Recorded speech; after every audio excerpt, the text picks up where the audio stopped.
Men are being erased. I don't like them putting chemicals in the water that turn the friggin' frogs gay. Testosterone is crashing in men, young and old, all over the world. Sperm counts have been cut in half in the past 50 years, and there are countless studies that show an estimated 50% reduction in average testosterone levels in the last 50 years too. I've also reviewed the blood panels of more than 3,000 men across the UK, Europe, US and UAE, and the patterns are genuinely shocking. So let's get into it. Root cause number 1 is chronic stress. Chronic stress is associated with reductions in total testosterone of between 10 to 30% across multiple studies. This is not new information.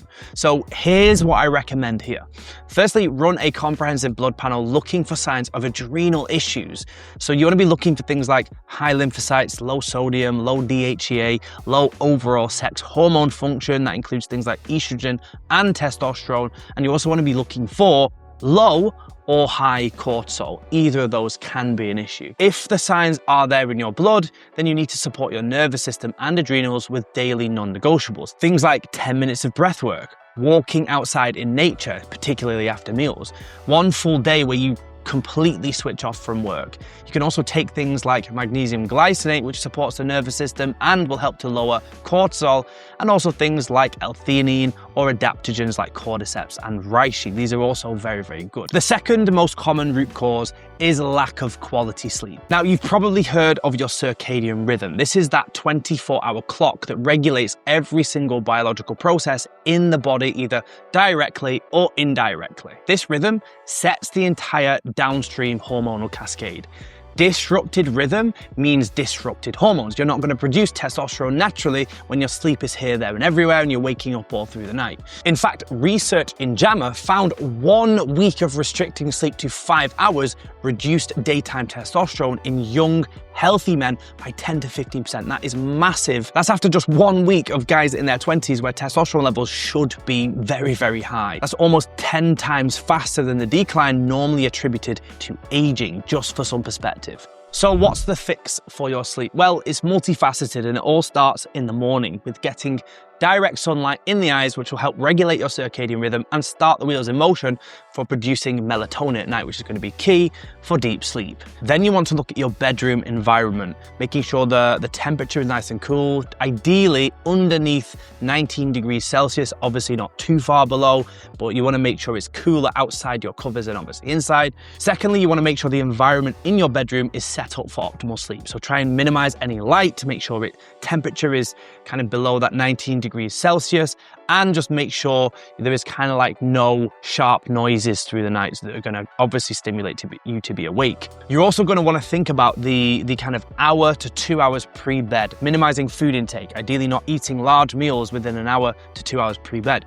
Also, digital detox, making sure you're not viewing bright lights pre-bed because that's going to trick your body into thinking it's still daytime. And finally, just trying to avoid any overstimulatory activities like watching horror films or thrillers right before you go to bed, because it's going to trick your nervous system into releasing cortisol and shutting down everything your body needs to actually switch off for a proper night's sleep. If you track your sleep using anything from, a Whoop or an Oura Ring or anything like that, what you want to aim for is somewhere between 1.5 to 2.5 hours of deep sleep every night. Root cause number 3, nutrient deficiencies. Now, there are typically 4 main nutrients that sit at the center of testosterone production, and most men are deficient in at least 3. So let's go through them one by one. Stay with me on this because it does matter. So the first one is zinc. Zinc activates the enzyme that converts inactive testosterone into the active form. It also protects Leydig cells in the testes. Those are the cells that produce testosterone, so it protects them from oxidative damage. So consuming a zinc picolinate supplement and consuming zinc-rich foods like red meat and pumpkin seeds would massively help to fill this gap. The second nutrient is magnesium. Magnesium converts cholesterol into pregnenolone, the first step of this entire hormonal chain. It also directly lowers cortisol and reduces SHBG, freeing up more testosterone to circulate as bioavailable. So again, taking a supplement of between 400 to 600 milligrams of magnesium glycinate will really, really help if you can do that daily, particularly in the latter stages of the day. Generally speaking, you're not going to get sufficient magnesium from food alone these days due to the soil depletion, so supplementation kind of becomes a non-negotiable. The third nutrient is selenium. Selenium concentrates in the testes more than any other tissue. It's required for the conversion of T4 to T3 thyroid hormone, which directly affects testosterone production. Now, to fix this, you could either take a simple selenium supplement at maybe 200 to 400 milligrams daily, or you can consume a handful of Brazil nuts as they are the highest food form of selenium. And the fourth most common nutrient deficiency is vitamin D. Now, vitamin D acts as a steroid hormone in itself, not just as a vitamin. In fact, there are vitamin D receptors on the Leydig cells themselves. Low vitamin D directly leads to low testosterone production. And unless you live in a hot climate and are able to get a lot of sunlight on large portions of your skin daily, you're gonna need to take a supplement for this. I recommend starting at 5,000 IU daily, taken alongside a vitamin K2 supplement and with a fat-based meal. Root cause number 4, lack of sunlight. Sunlight regulates testosterone through 2 main pathways. UVB light from the sun drives vitamin D production, which we've already spoken about the importance of when it comes to testosterone production. But here's the thing. When you get vitamin D from the sun, it is much more powerful than when you take it in a supplement form. No supplement can match the strength from direct light. But the benefits of the sun don't just stop with vitamin D. In fact, light entering the eyes signals the hypothalamus to increase luteinizing hormone. We've already spoken about this. Luteinizing hormone tells the testes to make more testosterone.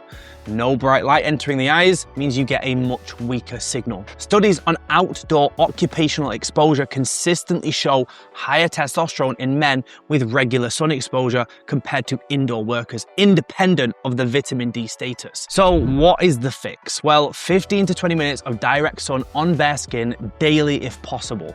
No glass between you and the sun. That's very, very important. So sitting in your car or being indoors looking out at the sun isn't going to do it. Ideally, you would do this midday when UVB is at its strongest. Sunrise exposure for circadian signal, midday for vitamin D uptake. Root cause number 5, low-fat diets. Testosterone is built from cholesterol. That is the very building blocks required for it, meaning low-fat diets lead to low testosterone. This is proven time and time again. Cholesterol is actually the raw material for every steroid hormone. Testosterone is just one of them. And what you'll see a lot of guys doing is dropping their fat intake right down, especially when trying to lose weight, as they think it's a good idea to help them conserve calories, because obviously fat contains the highest amount of calories per gram.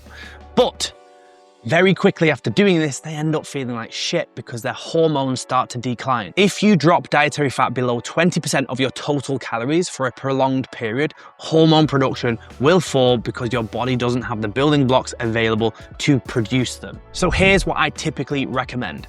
Aim for roughly 30% of your total calories from high quality fat. If you're consuming 2,000 calories per day, you'd be looking at roughly 600 calories from dietary fat sources like extra virgin olive oil, grass-fed butter, high quality eggs, fatty fish, macadamia nuts, and other high quality meat sources. Root cause number 6, endocrine-disrupting chemicals or EDCs. You've probably already heard of things like BPA in plastics, phthalates in fragrance products and soft plastics, parabens in cosmetics, and PFAs in non-stick cookware.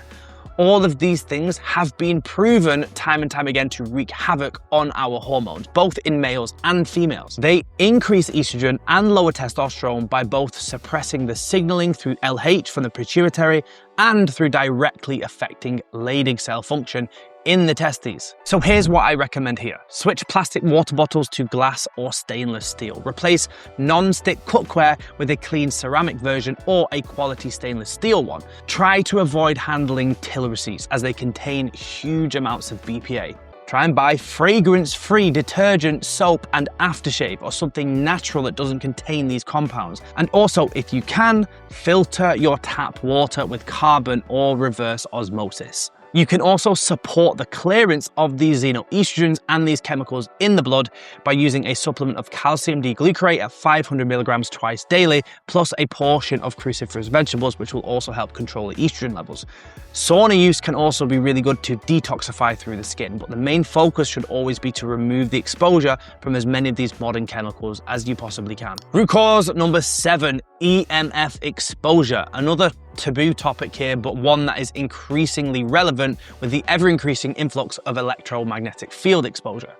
There is more and more evidence coming out showing that EMF damages the testes and disrupts hormonal signaling. Studies on men carrying mobile phones in front trouser pockets for more than 4 hours per day show reductions in total testosterone, sperm count, and sperm motility compared to non-carriers. That, I think, says it all. There is a reason why Apple themselves have it within their safety guidelines to not keep the phone within 0.6 inches of your body while it's transmitting data. Which, let's be honest, if you have your phone in your pocket and you get a call, you're not going to be able to avoid that. Plus, if you're taking a call like this, you're not going to hold the phone out here. So it's pretty unavoidable. So what's the fix for this? Well, try to keep your phone out of your front pockets as much as you possibly can and away from your testes.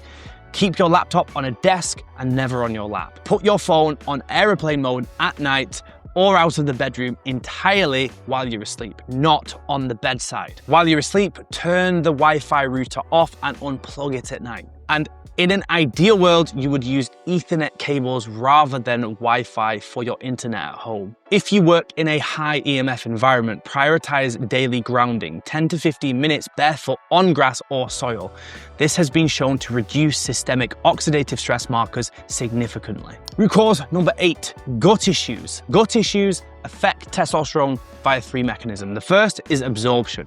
Things like zinc, magnesium, selenium, vitamin D, like we've already spoken about, but also dietary fat. These all require a healthy functioning gut. So what's the fix for this? Well, the first step is to remove the things that are actually killing your gut health. Alcohol, NSAIDs, PPIs, gluten, ultra-processed food. All of this is going to keep your gut in a low functioning state. Then you want to add things in to rebuild function, things like bone broth, fermented foods, L-glutamine at roughly 5 to 10 grams daily, probiotics, and many other things that support the gut integrity. If symptoms point to low stomach acid, things like bloating after meals, undigested food in stool, reflux, you may want to try something called HCI and pepsin before main meals, and apple cider vinegar and ginger, as these will help natural stomach acid production. Root cause number 9, alcohol.